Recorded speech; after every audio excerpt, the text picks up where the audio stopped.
L'un est français, l'autre espagnol. Parlons aujourd'hui de deux prodiges qui font trembler les défenses européennes. Deux jeunes diamants, qu'on compare déjà à Cristiano Ronaldo et Lionel Messi.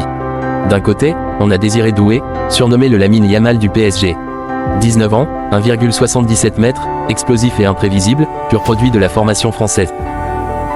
De l'autre, Lamine Yamal, le crack phénoménal, 17 ans, 1,80 m, déjà incontournable au FC Barcelone. Et là, la vraie question se pose, qui est meilleur que l'autre? Pour certains, Doué domine, pour d'autres, Yamal l'écrase sans forcer. Alors voyons les différences, point par point.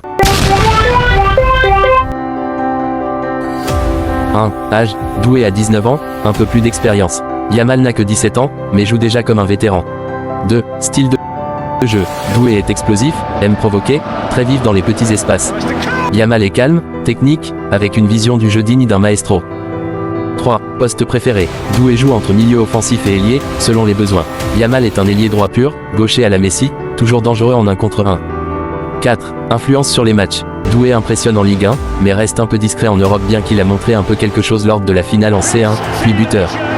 Yamal, déjà décisif en Liga et en Ligue des Champions, malgré son jeune âge. 5. Médiatisation, Doué monte, il intrigue. Yamal explose, il fascine. 6. Origine, Doué a des racines ivoiriennes. Yamal un mélange marocain et équato-guinéen, symbole du foot mondial moderne. 7. Objectif à court terme, Doué veut s'imposer au PSG et viser l'équipe de France. Et c'est déjà réussi, Yamal vise le Barça et déjà une place de titulaire avec l'Aurora. 8. Vitesse, Doué est rapide, mais mise plus sur la vivacité. Yamal a une accélération foudroyante, vitesse plus dribble, il colle au ballon comme Messi à ses débuts. 9. Maturité mentale, Doué reste parfois dans l'émotion, ce qui peut lui jouer des tours. Yamal impressionne par sa lucidité, sa gestion de la pression est déjà au top. 10. Polyvalence tactique, Doué peut jouer à plusieurs postes, ailier, 10, voire relayeur offensif.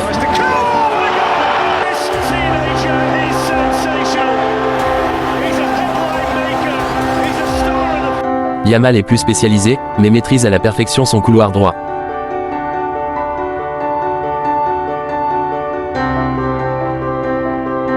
Alors maintenant, à vous de juger, qui a le plus grand potentiel? Lequel des deux va marquer l'histoire? Et surtout, selon toi, qui est le vrai héritier de Messi et Ronaldo? Dis-nous tout en commentaire. Like si t'as kiffé le face-à-face, et surtout abonne-toi à l'Horizon du football pour ne rien rater des prochaines analyses sur le football.